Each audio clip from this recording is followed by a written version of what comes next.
Everyone, welcome to Education Haven. मैं assistant professor Anand Prakash आपके अपने यूट्यूब चैनल शिक्षा स्वर्ग में आपका स्वागत करता हूं। विद्यार्थीगण, जब भी आप सुबह उठे तो अपने लिए गोल सेट करें कि आज हमें किस किस टॉपिक को पढ़ना है और अपना पूरा दिन उस लक्ष्य को अचीव करने में लगा दे। दोस्तों, कहा जाता है विश्वास के बिना कुछ भी संभव नहीं है, यानी कि जब तक आपका किसी पर विश्वास ना हो तो आप आगे कुछ भी संभव काम नहीं कर पाते हैं, और विश्वास के साथ कुछ भी असंभव नहीं है। और यदि आप किसी के साथ विश्वास के साथ आगे बढ़ते हैं तो कोई भी काम जो है वह असंभव नहीं है। दोस्तों, यदि आपको मेरा वीडियो अच्छा लगता है, हेल्पफुल लगता है, तो लाइक करें, सब्सक्राइब करें, वह बेल आइकन को दबा दें ताकि आने वाले वीडियो की नोटिफिकेशन आपको मिल सके। दोस्तों, आज 12वीं कक्षा के इतिहास के दूसरे पाठ को पढ़ेंगे और यह आपका दूसरा भाग है, पार्ट 1, जो कि मैंने आपको पहले ही वीडियो बना चुका हूं। दोस्तों, चलते हैं प्रश्नों की ओर। क्वेश्चन नंबर 1, जनपद। जनपद शब्द का शाब्दिक अर्थ क्या होता है? जहां लोग मवेशी रखते हैं, जहां लोग अपना घर बनाते हैं। क और ख दोनों, इनमें से कोई नहीं। आपका आंसर होगा क और ख दोनों। जनपद जो है शब्द उसे कहा जाता है जहां लोग मवेशी भी रखते हैं, यानी माल मवेशी रखते हैं, और वहीं पर अपना घर बनाकर भी वो रहते हैं। नेक्स्ट प्रश्न, क्वेश्चन नंबर 2, पंच चिन्ह वाले सिक्के बने होते हैं, यानी कि किस चीज के बने होते हैं? चांदी, तांबा, क व ख दोनों, या इनमें से कोई नहीं। आपका आंसर होगा क व ख दोनों। पंच चिन्ह वाले सिक्के जो है वह चांदी और तांबा दोनों के बने होते थे। अब इसके बारे में आया पंच चिन्ह, देख लेते हैं। पंच चिन्हित सिक्के जो है भारत के प्रारंभिक सिक्कों का एक प्रकार है जो 6ठी और 2री शताब्दी ईसा पूर्व के बीच के हैं। भारत में पहले सिक्कों का निर्माण 6ठी शताब्दी ईसा पूर्व के आसपास भारत गंगा के मैदान के महाजनपदों द्वारा किया गया था। इस काल के सिक्कों पर पंच चिन्हित सिक्के थे, जिसे पुराण, करसापान या पना कहा जाता है। नेक्स्ट प्रश्न, क्वेश्चन नंबर 3, अशोक द्वारा, सम्राट अशोक द्वारा प्रचारित बौद्ध कहां प्रचलित नहीं हुआ? क्वेश्चन है आपका, बौद्ध धर्म का प्रचार कहां प्रचलित नहीं हुआ था? जापान में यहां हुआ था, श्रीलंका में भी हुआ था, सीरिया में हुआ था, ब्रिटेन में नहीं हुआ था, यानी आपका आंसर हो जाएगा ब्रिटेन। नेक्स्ट प्रश्न, क्वेश्चन नंबर 4, पाटलिपुत्र नगर की शुरुआत, स्थापना किसने की थी? अजातशत्रु ने, मुंडक ने, उदयन ने या बिंबिसार ने? तो आपका किया था उदयन ने। किसने किया था? उदयन ने। तो अब हम लोग उदयन के बारे में पढ़ते हैं। उदयभद्र, जिसे हम उदयन कहते हैं, मगध महाजनपद के शक्तिशाली राजा अजातशत्रु का पुत्र और उत्तराधिकारी था। उसका उल्लेख उदयन, उदय अथवा उदयन और उदयभद्र जैसे कई नामों में मिलता है। ये सभी नाम जो है उन्हीं का है। बौद्ध अनुश्रित के अनुसार उदयभद्र अपने पिता अजातशत्रु की ही तरह स्वयं भी प्रतिघाती था, यानी पिता का हत्यारा था। पिता को मारकर वह गद्दी पर बैठा था। नेक्स्ट प्रश्न, क्वेश्चन नंबर 5, सम्राट अशोक किस वंश का शासक था? चोल वंश, गुप्त वंश, मौर्य वंश या नंद वंश? आपका आंसर होगा मौर्य वंश। क्या होगा? मौर्य वंश। सम्राट अशोक जो है वह मौर्य वंश का शासक था। नेक्स्ट प्रश्न, तो इसके बारे में हम देख लेते हैं। यहां मौर्य वंश आया। मौर्य राजवंश जो कि 322 से 185 ईसा पूर्व तक जो है यह चला था। भारत का एक शक्तिशाली यह राजवंश था। मौर्य राजवंश ने 137 वर्ष भारत में राज्य किया। इसकी स्थापना का श्रेय चंद्रगुप्त मौर्य को जाता है और इनके मंत्री थे चाणक्य, जिसे हम कौटिल्य भी कहते हैं, और विष्णुगुप्त भी इन्हें हम कहते हैं, जो कि चंद्रगुप्त मौर्य के गुरु भी रह चुके हैं। नेक्स्ट प्रश्न, क्वेश्चन नंबर 6, अर्थशास्त्र और इंडिका से किस राजवंश के विषय में जानकारी मिलती है? गुप्त वंश, कुषाण वंश, नंद वंश या फिर मौर्य वंश? तो आपका आंसर होगा मौर्य वंश। नेक्स्ट प्रश्न, क्वेश्चन नंबर 7, अर्थशास्त्र पुस्तक की रचना किस शताब्दी में हुई थी? 3री शताब्दी पूर्व में, 4थी शताब्दी पूर्व में, 5वीं शताब्दी पूर्व में या फिर इनमें से कोई नहीं? तो आपका यह 4थी शताब्दी पूर्व में हुआ था। यहां आपका अर्थशास्त्र आया किताब। क्या था यह? अर्थशास्त्र जो है यह कौटिल्य या चाणक्य 4वीं सदी ईसा पूर्व द्वारा रचित संस्कृत का एक ग्रंथ है। इसमें राजव्यवस्था, कृषि, न्याय एवं राजनीति इत्यादि के बारे में इसमें लिखा गया, दर्शाया गया था। नेक्स्ट प्रश्न, क्वेश्चन नंबर 8, बौद्ध ग्रंथों के अनुसार सबसे प्रसिद्ध शासक कौन था? अशोक, बिंदुसार, चंद्रगुप्त या इनमें से कोई नहीं? तो वो था आपका सम्राट अशोक। नेक्स्ट प्रश्न, क्वेश्चन नंबर 9, पत्थर, धातु या मिट्टी के बर्तन जैसी कठोर सतह पर खुदे होते हैं, उसे क्या कहा जाता है? ताम्रपत्र, पांडुलिपि, अभिलेख या इनमें से कोई नहीं? तो आपका आंसर होगा अभिलेख। क्या होगा? अभिलेख। तो यहां आपका अभिलेख आया। अभिलेख क्या होता है? अभिलेख पत्थर अथवा धातु जैसी अपेक्षाकृत कठोर सतहों पर उत्कीर्ण किए गए पाठन सामग्री को कहते हैं। प्राचीन काल से ही इसका उपयोग होते आ रहा है। शासक इसके द्वारा अपने आदेशों को इस तरह उत्कीर्ण करवाते थे ताकि लोग उन्हें देख सके और पढ़ सके, वो उसका पालन कर सके।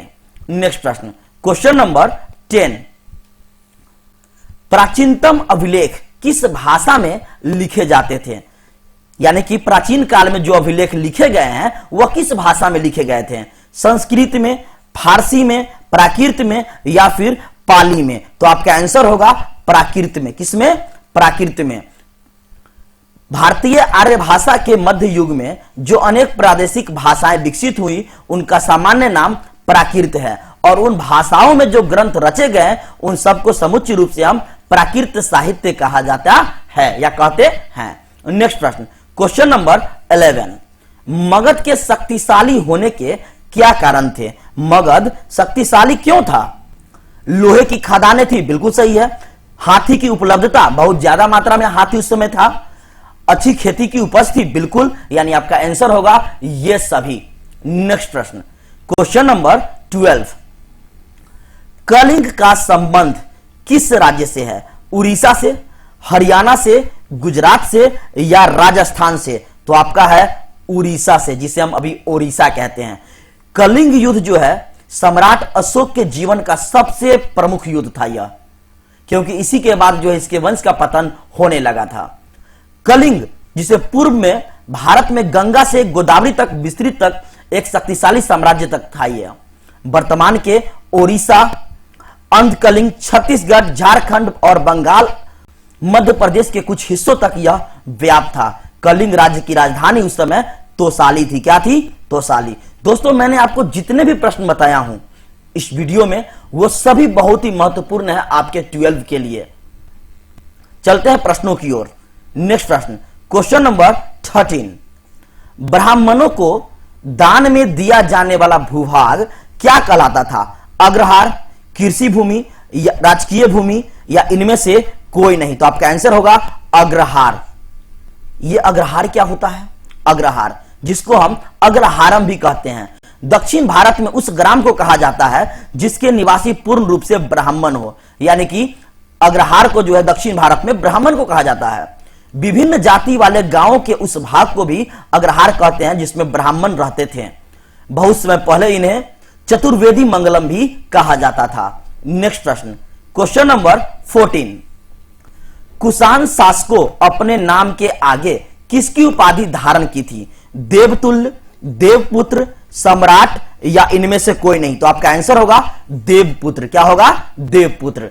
नेक्स्ट प्रश्न, क्वेश्चन नंबर 15, गुप्त शासकों का इतिहास किसकी सहायता से लिखा गया था? अभिलेखों, सिक्कों, साहित्य या ये सभी? तो आपका आंसर होगा ये सभी, क्योंकि जो भी इतिहास लिखा गया है वो अभिलेख, सिक्कों, साहित्य सभी पे। अब यहां गुप्त शासक की चर्चा की गई है। क्या होता है? गुप्त शासक का उदय 3री शताब्दी के अंत में प्रयाग के निकट कौशाम्बी में हुआ था। जिस प्राचीनतम गुप्त राजा के बारे में पता चला वो है श्रीगुप्त। श्रीगुप्त के बाद उसका पुत्र घटोत्कच गद्दी पर बैठा। नेक्स्ट प्रश्न, क्वेश्चन नंबर 16, प्रभावती गुप्त किसकी पुत्री थी? चंद्रगुप्त प्रथम, चंद्रगुप्त द्वितीय, विक्रमादित्य या इनमें से कोई नहीं? तो आपका आंसर होगा चंद्रगुप्त द्वितीय। जो कि एक बहुत ही प्रसिद्ध और महान शासक था। जानते हैं इनके बारे में, चंद्रगुप्त द्वितीय, जिनको महान शासक कहते हैं। संस्कृत में विक्रमादित्य या चंद्रगुप्त विक्रमादित्य के नाम से इन्हें जाना जाता है। वह भारत के महानतम एवं सर्वाधिक शक्तिशाली सम्राट थे। उनका राज्य 375 से 414 ईस्वी तक चला, जिसमें गुप्त राजवंश ने अपना शिखर प्राप्त किया था। गुप्त साम्राज्य का वह समय भारत का स्वर्णिम युग कहा जाता है। चंद्रगुप्त द्वितीय महान अपने पूर्व राजा समुद्रगुप्त महान के पुत्र थे, यानी कि समुद्रगुप्त के बेटे का क्या नाम था? चंद्रगुप्त द्वितीय। नेक्स्ट प्रश्न, क्वेश्चन नंबर 17, मुद्रा राक्षस क्या है? मुद्रा राक्षस क्या है? सिक्कों का अध्ययन, अभिलेखों का अध्ययन, धातु का अध्ययन या इनमें से कोई नहीं। तो आपका आंसर होगा सिक्कों का अध्ययन। मुद्रा राक्षस क्या है? यह सिक्कों का अध्ययन है। अब जानते हैं इनके बारे में। मुद्रा राक्षस, जिसको हम न्यूमिस्मैटिक्स कहते हैं, सिक्कों, कागजी मुद्रा आदि के संग्रह एवं उसके अध्ययन का यह विज्ञान है।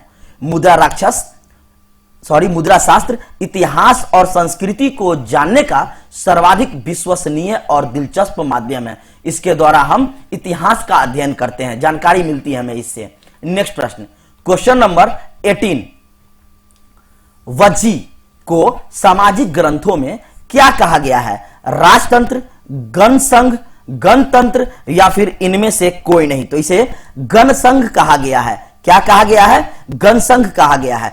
यहां आपका आया वज्जी, जानते हैं इसके बारे में। वज्जी जो है, जिसको हम ब्रिजी भी कहते हैं, प्राचीन भारत के 16 महाजनपदों में से यह एक था। कई छोटे राज्यों को मिलाकर इसकी उत्पत्ति की गई थी। इसकी राजधानी वैशाली थी। कहां थी? वैशाली। वज्जी की राजधानी कहां थी? वैशाली। नेक्स्ट प्रश्न, क्वेश्चन नंबर 19, सोने के सिक्के पहले किस शासक ने जारी किए थे? मौर्य राजाओं ने, चेर राजाओं ने, कुषाण राजाओं ने या फिर इनमें से कोई नहीं। आपका आंसर होगा कुषाण राजाओं ने जो है सोने के सिक्के के बारे में जो है जारी किया था। नेक्स्ट प्रश्न, क्वेश्चन नंबर 20, भूमि अनुदान से संबंधित प्रथम अभिलेखीय प्रमाण किसका है? सातवाहन काल का, मौर्य काल का, गुप्त काल का या फिर शुंग काल का? तो आपका आंसर होगा सातवाहन काल का। क्या? सातवाहन काल। इसके बारे में देखते हैं। सातवाहन वंश। सातवाहन वंश प्राचीन भारत का एक महान राजवंश था। सातवाहन राजाओं ने 300 वर्षों तक शासन किया था। कितने? 300 वर्षों तक। सातवाहन वंश की स्थापना 60 ईसा पूर्व राजा सिमुक ने की थी। सातवाहन वंश की स्थापना किसने की थी? सिमुक ने। दोस्तों, मैं आपको जितने भी क्वेश्चन बताता हूं, वो भले ही 20 या 25 क्वेश्चन होते हैं, लेकिन इसके अंदर बहुत सारे प्रश्न जो है विस्तार से छुपे होते हैं। इसलिए आप इसे बारीकी से अध्ययन करें। यह सिर्फ 12वीं के लिए ही महत्वपूर्ण नहीं है, यह जो है आपको वर्ल्ड हिस्ट्री के अंतर्गत यह आता है, यानी कि आपके सभी कॉम्पिटिटिव एग्जाम्स जैसे कि रेलवे, पीसीएस, एसएससी, सभी एग्जाम्स के लिए जो है बहुत ही महत्वपूर्ण है। चलिए मिलते हैं अगले वीडियो में। Thank you very much.